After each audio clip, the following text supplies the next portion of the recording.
Livro A Boa Sorte, Parte 7. O Vento, Senhor do Destino e da Sorte.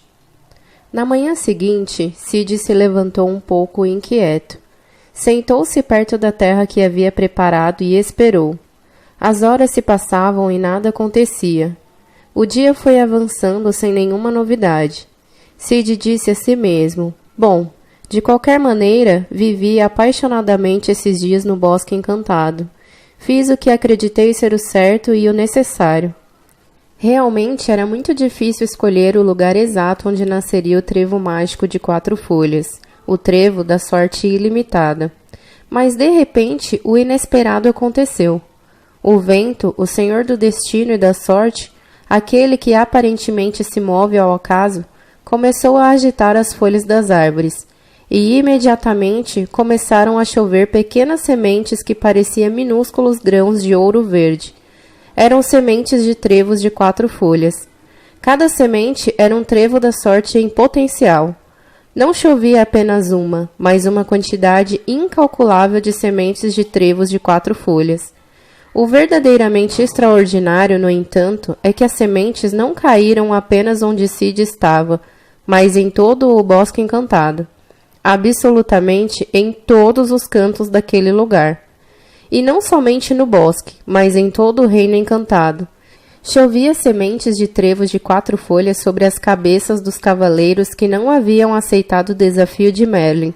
Chovia sobre todos os seres do bosque, sobre o gnomo, sobre a sequoia, sobre a dama do lago, sobre Stone, chovia sobre Note e sobre Morgana. Aquelas sementes se espalhavam por toda a parte. Os moradores do bosque encantado e os habitantes do reino não prestavam atenção nelas. Eles sabiam que uma vez por ano, naquela época, chovia essas estranhas sementes verde-ouro, que não serviam para coisa nenhuma. Na verdade, aquele estranho evento anual incomodava a todos, porque era uma chuva bastante pegajosa.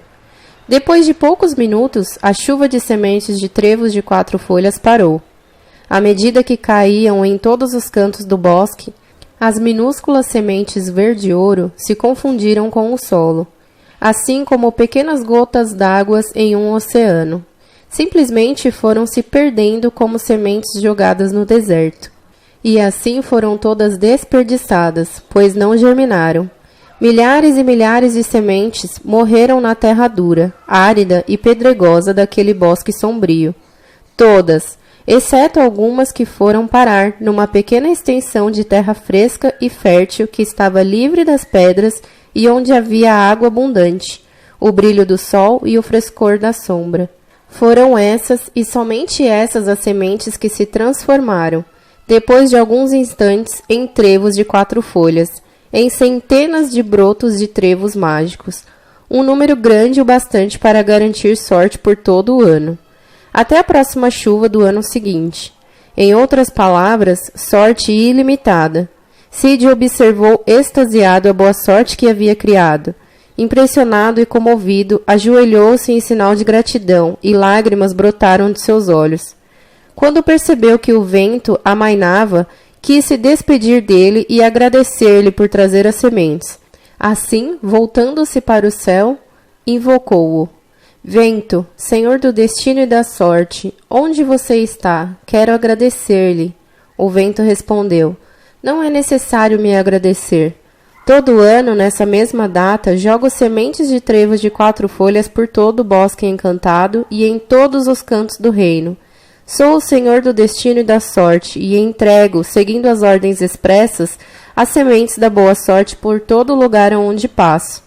Ao contrário do que muitos pensam, eu não distribuo a sorte, só cuido para que ela esteja disseminada por igual em toda parte. Os trevos mágicos nasceram porque você criou as condições adequadas para isso. Qualquer um que tivesse agido assim obteria boa sorte. Eu me limitei a fazer o que eu sempre fiz. A boa sorte que levo comigo está sempre por aí. O problema é que quase todo mundo acredita que não precisa fazer nada para alcançá-la. E continuou. Na verdade, tanto fazia o lugar que você escolhesse. O importante era prepará-lo da forma como você fez. A sorte é a soma de oportunidade e preparação. mas a oportunidade está sempre presente. E assim é. Só nasceram trevos de 4 folhas, os trevos mágicos, sob os pés de Cid, porque ele foi o único em todo o reino que criou as condições para que nascessem. Pois, ao contrário do que muitos pensam, a boa sorte não é uma coisa que acontece a poucos que não fazem nada. A boa sorte é uma coisa que pode chegar a todos nós se fizermos algo. E esse algo consiste unicamente em criar as condições para que as oportunidades, que são dadas a todos igualmente, não morram como sementes de trevos de 4 folhas caindo em terra estéril. E o vento se afastou, enquanto Cid deixava o bosque encantado para ir se encontrar com Merlin. 10ª regra da boa sorte. Para criar a boa sorte é preciso preparar as condições favoráveis para as oportunidades. As oportunidades, porém, não dependem de sorte ou de acaso. Elas estão sempre presentes. Portanto, criar a boa sorte consiste unicamente em criar as condições favoráveis. O reencontro com Merlin. Note cavalgou durante toda a noite. Ao chegar ao castelo, seu cavalo negro tinha o lombo ensanguentado pelos golpes de chicote e das esporas que Note lhe infligira para chegar a tempo de colher o trevo mágico, que, segundo acreditava, teria brotado nos jardins do castelo. Assim que chegou a seu destino, seu pobre corcel negro morreu de exaustão. Note cruzou a porta do castelo e cada um dos salões, derrubando com os golpes e chutes tudo o que encontrava no caminho. A espada estava desembainhada e o seu rosto crispado, com os olhos vermelhos de raiva. Merlin, Merlin, onde está você? Não se esconda, porque vou encontrá-lo. Ele resolveu ir para o verde e frondoso jardim do castelo, onde sabia que encontraria o mago. Quando abriu a porta que dava para a parte externa, viu Merlin no centro do jardim, de pé, firme e sereno, apoiado em sua longa bengala branca e com um semblante sério. Mas o jardim já não era mais um jardim, mas um pátio de azulejos. Durante as últimas 7 noites, os empregados do castelo tinham coberto a terra com azulejos. Note deixou a espada cair de sua mão. — Por que você fez isso? Por que você cobriu o jardim de azulejos? Perguntou ele. — Porque, do contrário, você teria tentado me matar. Não aceitaria minhas explicações. Esta era a única forma de convencê-lo de que aqui não há trevos e de que a bruxa o enganou. Eu, Merlin, o mago, sei de tudo. Sabia que a bruxa lhe venderia sorte, a que quase nunca acontece. Também sabia que você viria ao meu encontro para me matar, e somente depois de procurar por horas e horas no jardim, constataria que o trevo mágico não estava aqui. Eu precisava dissuadir você antes disso, pois não queria ter que lutar em vão. Note começou a perceber o seu erro. Tinha escolhido o caminho mais fácil. Ele sempre pensara que merecia a sorte. Naquele exato momento, no jardim do castelo e ao lado de Merlin, ele entendeu que estava errado. O mago continuou a lhe explicar. Agora já sabe. O trevo mágico não está aqui. Nasceu há algumas horas no bosque encantado, assim como prometi. Havia trevos mágicos mais do que suficientes, inclusive para você. Mas você abandonou as suas chances, não acreditou em si mesmo, e mais, esperou sempre que os outros o presenteassem com a sorte.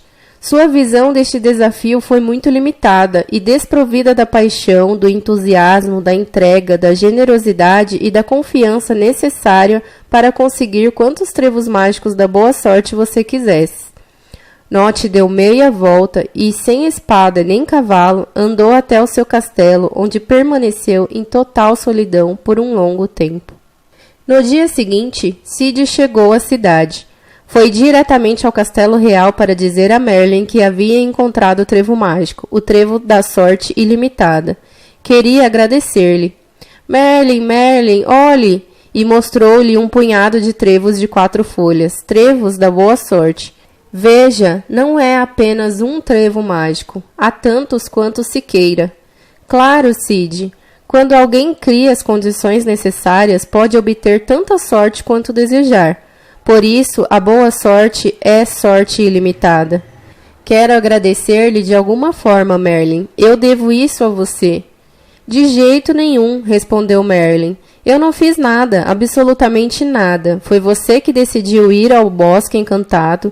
Foi você que aceitou o desafio entre centenas de cavaleiros. Foi você que resolveu trocar a terra, apesar de lhe terem dito que nunca nasceria um trevo naquele lugar. Foi você que optou por compartilhar sua sorte com a Dama do Lago.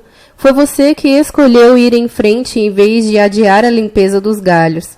Foi você que percebeu o que era aparentemente desnecessário, mas imprescindível, e compreendeu a importância de tirar as pedras quando parecia que tudo já estava feito.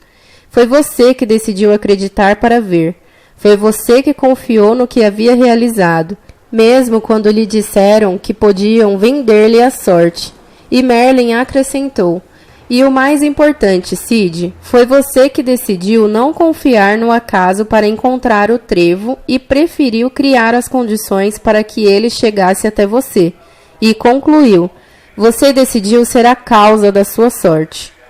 A nova origem da boa sorte. Se criar a boa sorte é criar as condições favoráveis, a boa sorte depende unicamente de você. A partir de hoje, você também pode criar a boa sorte.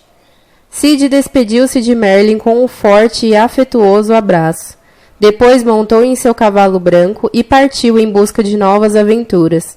Ele passou o resto de seus dias ensinando aos outros cavaleiros e às pessoas comuns, inclusive às crianças, as regras da boa sorte. Agora que sabia criar a boa sorte, não podia guardar esse segredo somente para si, pois a boa sorte deve ser compartilhada. E Cid pensou que, se agindo sozinho tinha sido capaz de criar tanta boa sorte somente em 7 dias, o que não seria capaz de fazer todo o reino se cada um de seus habitantes aprendesse a criar a boa sorte pelo resto de suas vidas. Parte 3. O reencontro. Ao fim da história, Davi também estava descalço, apoiando seus pés nos trevos que havia debaixo do banco no qual ele e Vítor estavam sentados. Os dois ficaram em silêncio, refletindo sobre a história. Passaram-se alguns minutos. Ambos estavam pensando em algo. Uma lágrima rolou pela face de Davi. O primeiro a falar foi Vítor. Sei o que você está pensando, mas não quero que veja segundas intenções em minhas palavras. Por quê? Perguntou Davi. Talvez você ache que é só uma fábula, um conto, não sei. Não quis dizer que você... Eu só queria fazer a boa sorte chegar até você. Estava pensando exatamente isso, Vítor, na forma como essa história chegou a mim. O encontro com meu amigo de infância, que eu não via há 50 anos, colocou essa história em minhas mãos. Vítor refletiu sobre o encontro casual com Davi, um tremendo acaso. Isso tinha sido sorte e não boa sorte. Concluiu que a história da boa sorte tinha chegado a Davi por acaso. Que paradoxo, ele disse a Davi. É verdade, você conheceu a história da boa sorte por acaso. Você acredita nisso? Perguntou Davi. Eu estava pensando exatamente ao contrário. O contrário? Surpreendeu-se Vítor, sem saber ao que Davi estava se referindo. É, ao contrário. Fui eu que criei as condições para que essa história chegasse até mim, para que a boa sorte viesse ao meu encontro. Você? Sim, Vítor. Nós não nos encontramos por acaso. Nos últimos 4 anos, os piores que já vivi, minha única esperança era encontrar o único amigo que já tive, você. Nestes anos, não havia um só dia em que eu não procurasse seu rosto em todas as pessoas que passassem por mim, em cada pessoa que eu cruzava, em cada sinal, nos cafés, nos bares, em todos os cantos da cidade. Nunca deixei de olhar cada face, esperando encontrar a sua. Você é o único amigo que eu tenho e que já tive. Imaginei muitas vezes que o encontrava. Visualizei várias vezes o nosso encontro, assim como Cid via crescer o seu trevo. Em algumas ocasiões até pude sentir o abraço que nós demos há pouco. Jamais deixei de acreditar que aconteceria. E acrescentou: eu o encontrei porque quis encontrá-lo. A história da boa sorte chegou a mim porque eu, sem saber, já estava procurando. Visivelmente emocionado, Vítor disse a Davi: Portanto, na verdade, você acredita que a fábula está certa. Claro, continuou Davi, a fábula está certa. Não pode ser de outro modo. Nosso encontro é uma demonstração de que eu também posso ser como Cid. Hoje fui eu que criei a boa sorte. Eu também posso criar a boa sorte, não concorda? Concordo, exclamou Vitor. Será que posso acrescentar mais uma regra à sua história? Mas é claro, disse Vitor, e Davi continuou. A história da boa sorte nunca chega às suas mãos por acaso. Vitor sorriu. Não era necessário dizer mais nada. Entre bons amigos, as palavras muitas vezes são desnecessárias. Eles se abraçaram de novo. Vitor foi embora, mas Davi ficou sentado no banco e voltou a apoiar os pés descalços sobre os trevos frescos do grande parque da cidade. Davi notou que alguma coisa lhe fazia cócegas nos pés. Inclinou-se e, sem olhar, arrancou algo do chão que lhe tocava muito suavemente a pele e que parecia querer chamar a sua atenção. Era um trevo de 4 folhas. Davi tinha decidido, aos 64 anos, começar a acreditar que podia criar a boa sorte. E você? Quanto tempo vai esperar?